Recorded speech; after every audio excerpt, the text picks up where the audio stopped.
Hey everyone, Israel is currently in a war against the terror organization Hamas, and we know how hard it can be to keep up with all the news. So if you haven't had the time to stay on top of the latest developments out of Israel, we're here for you. I'm Lajar Gavelazi, and this is ILTV's Weekly Review. We open today's broadcast, of course, with the news that President Biden has announced he is withdrawing from the U.S. presidential race. Following this announcement, Israeli leaders issued warm messages of thanks for his years of steadfast support for the State of Israel. Prime Minister Netanyahu also spoke warmly about Biden as he was boarding the Wings of Zion on its maiden flight to Washington ahead of his meeting with President Biden tomorrow. ILTV's Steve Leibowitz has the report. President Isaac Herzog posted, President Biden was the first U.S. president to visit Israel in wartime. He's a recipient of the Israeli Presidential Medal of Honor and is a true ally of the Jewish people and a symbol of the unbreakable bond between our two peoples. Opposition leader Yair Lapid posted a photo with the U.S. leader with the words, "Thank you." Former Prime Minister Naftali Bennett called Biden a true friend of Israel who stood by us in our most difficult moments. Defense Minister Gallant thanked Biden for his unwavering support of Israel over the years. Your steadfast backing, especially during the war, has been invaluable, he said. Before boarding the Wing of Zion on its maiden flight to Washington, Prime Minister Netanyahu said this will be an opportunity to thank President Biden for all that he has done for Israel. I plan to see President Biden, whom I've known for over 40 years. This will be an opportunity to thank him for the things he did for Israel in the war and during his long and distinguished career in public service as senator, as vice president, and as president. The prime minister said Israel does not pick sides in U.S. politics. I'm leaving this morning on a very important trip to the United States at a time when Israel is fighting on 7 fronts and when there's great political uncertainty in Washington. I will address, for the 4th time, both houses of Congress as the Prime Minister of Israel. I will seek to anchor the bipartisan support that is so important for Israel. And I will tell my friends on both sides of the aisle that regardless who the American people choose as their next president, Israel remains America's indispensable and strong ally in the Middle East. In this time of war and uncertainty, it's important that Israel's enemies know that America and Israel stand together today, tomorrow, and always. Thank you. And Prime Minister Netanyahu is in Washington ahead of expected meetings with President Biden, Vice President Kamala Harris, and former President Donald Trump. Current political turmoil in D.C. resulted in uncertainty in the Prime Minister's schedule, but upon arrival, he went straight into a meeting with families of Israeli hostages and told them conditions for a deal are coming together. ILTV's Steve Leibowitz reports. Prime Minister Netanyahu has arrived in the U.S., but his schedule remains uncertain. Today's planned meeting with President Biden is not expected to take place until later in the week due to the president still recovering from COVID. Biden is at his home in Delaware and is not expected back in Washington until he tests negative. Upon arrival in Washington, Netanyahu met with a group of families of Israeli hostages and told them that the conditions for a deal are coming together without a doubt. אנחנו נחושים להחזיר את כולם. התנאים להחזיר אותם מבשילים מן הטעם הפשוט שאנחנו מפעילים לחץ מאוד מאוד חזק על חמאס, ואנחנו רואים שינוי מסוים, ואני חושב שהשינוי הזה ילך ויגדל. It's not yet clear if Netanyahu will meet former president and Republican presidential nominee Donald Trump. Netanyahu requested the meeting, but according to Axios, the former president has yet to agree, but has not ruled it out. According to that report, the meeting would not take place until after his Thursday night rally in North Carolina. In that case, Netanyahu would remain in the U.S. longer than intended and would only return home after the Sabbath on Saturday night. A meeting with Vice President and likely Democratic presidential nominee Kamala Harris is possible, but also not yet scheduled. Harris is busy lining up support for her presidential run after President Biden announced he will not stand for re-election. Netanyahu is scheduled to address both houses of Congress tomorrow. After entering Congress to a standing ovation, Netanyahu told the U.S. lawmakers that just as an alliance was formed after World War II to counter the Soviet threat, so too America and Israel must forge a security alliance to counter the growing Iranian security threat. We meet today at a crossroads of history. Our world is in upheaval. In the Middle East, Iran's axis of terror confronts America, Israel, and our Arab friends.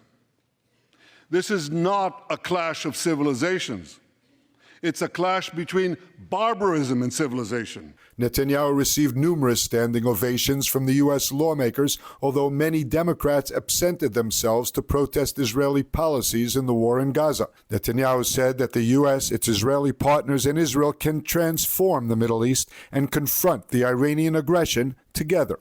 Netanyahu vowed to bring all of the hostages home and said efforts were underway, but did not commit to the mediated deal on the table in Doha. As we speak, we're actively engaged in intensive efforts to secure their release, and I'm confident that these efforts can succeed. Some of them are taking place right now. Netanyahu claimed that Iran was behind anti-Israel protests in the U.S. Iran is funding the anti-Israel protests that are going on right now outside this building. Not that many, but they're there, and throughout the city. Well, I have a message for these protesters. When the tyrants of Tehran, who hang gays from cranes and murder women for not covering their hair, are praising, promoting, and funding you, you have officially become Iran's useful idiots. The Prime Minister mentioned but gave few details on his vision for a post-war Gaza. The day after we defeat Hamas, a new Gaza can emerge. My vision for that day is of a demilitarized and de-radicalized Gaza. Israel does not seek to resettle Gaza, but for the foreseeable future, we must retain overriding security control there to prevent the resurgence of terror, to ensure that Gaza never again poses a threat to Israel.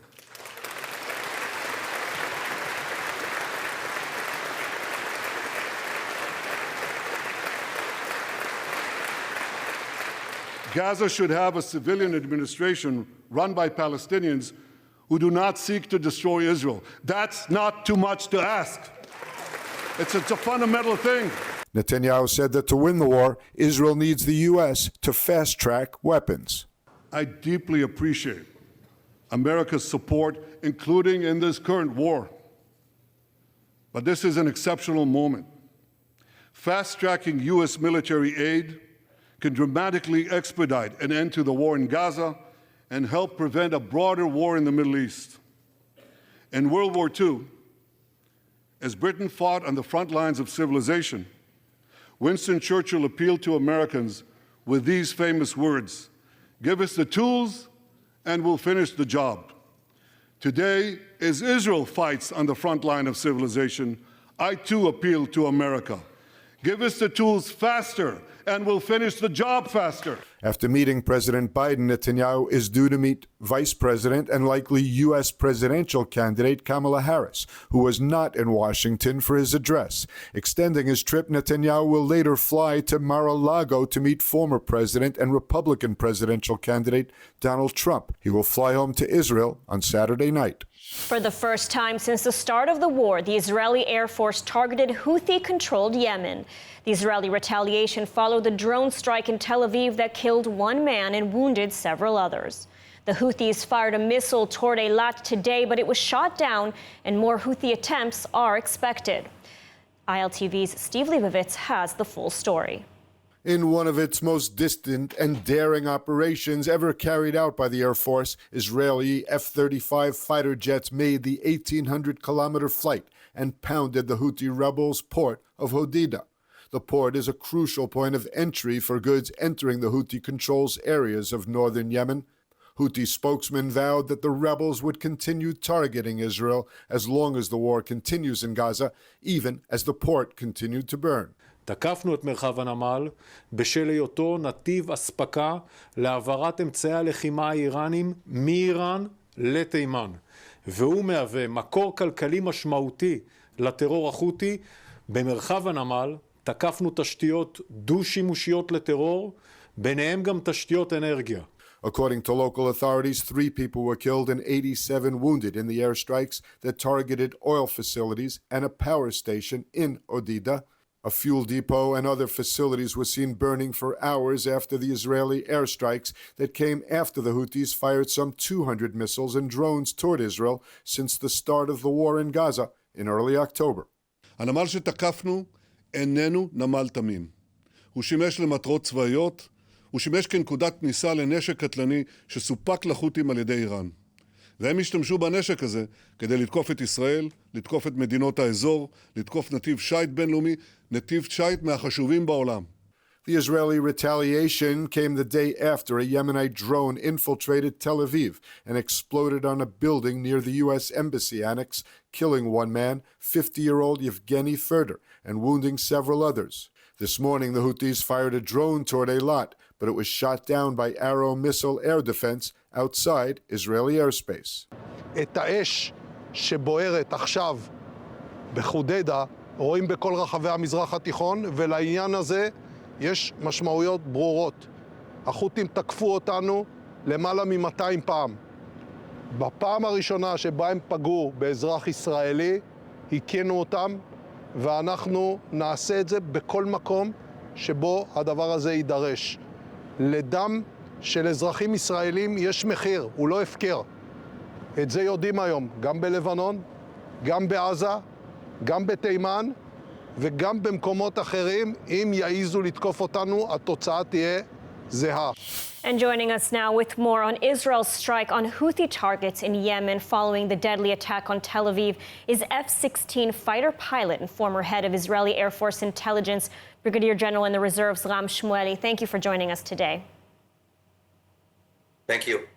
So Israel conducted a surprise attack on Houthi targets in Yemen. Can you give us perhaps some insight into what goes into planning and carrying out an operation of this scope? First of all, you have to train to such a mission for many years. So we trained it for many years to strike far away from Israeli border in those distance. And as a result, when there was the order and there was the mission detected by the government, it took us 24 hours to go and done the job. So this is not something that you can start planning just on the spot. You have to train many, many years. Secondly, you have to use many airplanes. It is not a surgical mission that you can do only on one target or two targets. It is something that all the Israeli Air Force, F-15, F-35, F-16 can do it. So it's a real far away from Israel, but we are well trained. And when the mission got down to the command chain, we start planning it for the last 24 hours. Mm-hmm. You know, Israel is now clearly engaged in a multi-front war, you know, in Gaza, with Hezbollah in Lebanon, and now with the Houthis in Yemen. Can Israel's Air Force handle such a multi-front, you know, a regional confrontation like this?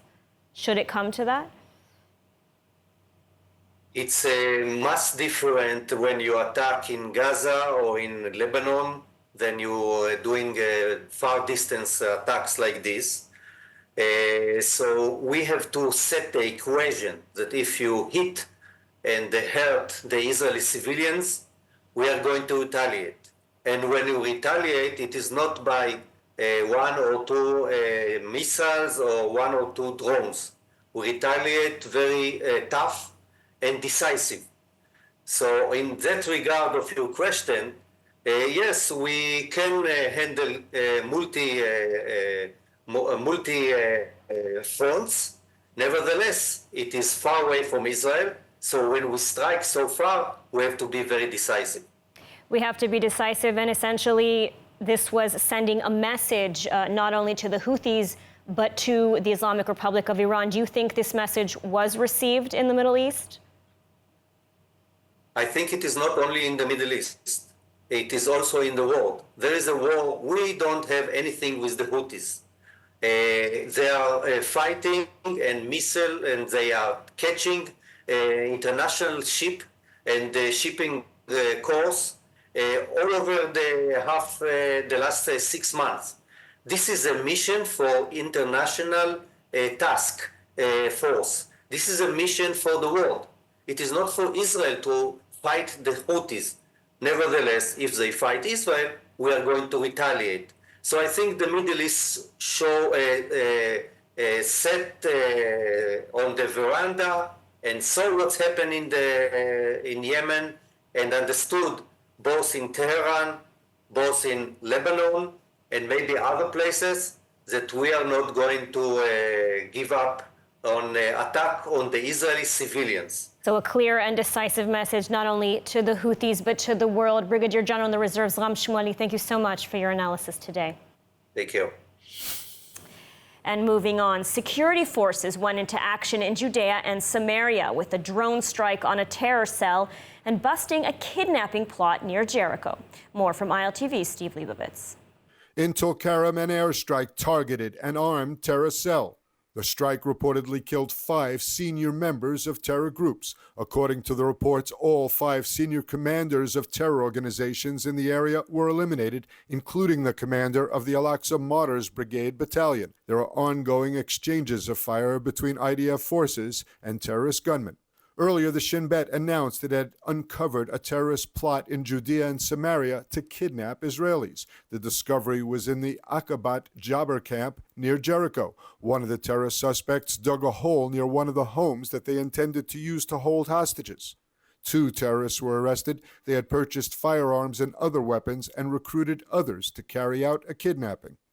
The Shin Bet also said it foiled a planned shooting attack by Palestinian university students. Security officials say the cell was given instructions and funding by Hamas's branch in Turkey. Despite the crimes against humanity committed by Hamas on October 7th, the terror group met with other Palestinian leadership factions in China to form a unity deal in the future. Let's look closer at what just happened in Beijing. Leaders from multiple Palestinian factions, including Hamas and their rival Fatah, gathered in Beijing for 3 days of China-brokered talks this week. The result was the Beijing Declaration, signed by 14 Palestinian factions, including both Hamas and Fatah. The negotiations also took place even while the terror group holds over 100 Israelis hostage. The unity statement calls for uniting Palestinian institutions in the West Bank and Gaza, as well as calling for national elections. اتفاقية للوحدة الوطنية نقول بأنه الطريق من أجل استكمال هذا المشوار هو وحدتنا الوطنية، ولذلك نحن نتمسك بالوحدة الوطنية وندعو لها ولا نترك أي شيء يثلم هذه الوحدة الوطنية. Such a statement is an acknowledgement of Hamas as a legitimate leadership in the eyes of Palestinians and would support joint rule over Gaza post-war, something Israel will never accept. Israel currently fighting a war to remove Hamas from power in Gaza due to the security threat they pose, strongly condemned the declaration. Israeli Foreign Minister Israel Katz wrote on X that any equation that gives Hamas control in Gaza won't happen because Hamas's rule will be crushed. The declaration did not provide details as to how this new unity effort will operate. The move shows China's keen interest in increasing their influence in the Middle East and portraying themselves as a power broker and alternative to the United States. Chinese Foreign Minister Wang Yi said the agreement was dedicated to the great reconciliation and unity of all 14 factions. The United States, however, was not so enthusiastic. The U.S. State Department said that while it had not reviewed the text of the Beijing agreement, it did not support Hamas having a role in the post-war governance of Gaza. The International Criminal Court has accepted filings from over 60 governments and NGOs regarding arrest warrants for Israeli Prime Minister Benjamin Netanyahu, Defense Minister Yoav Gallant, and senior Hamas officials. With a tight August 6th deadline for legal positions, the ICC's swift action contrasts with past delays, indicating a significant and expedited review process. ILTV's Mayan Hoffman has more.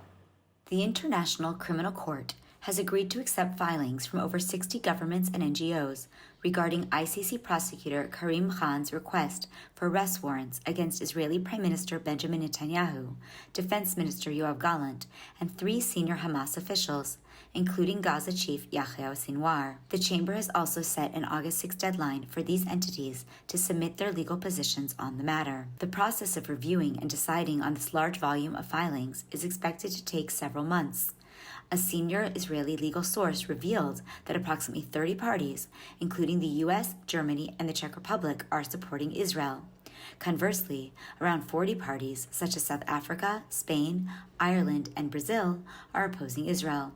Additionally, Hungary, Argentina, and the Democratic Republic of Congo are also intervening on Israel's behalf. All this according to the Jerusalem Post. The ICC's tight deadline for responses suggests it aims to avoid lengthy delays, contrasting with previous slow-moving cases.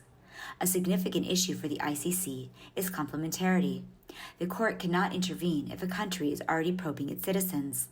The IDF has opened numerous probes into its conduct, potentially preventing ICC prosecution of Israeli soldiers. However, Israel has yet to investigate the legality of war cabinet officials' decisions.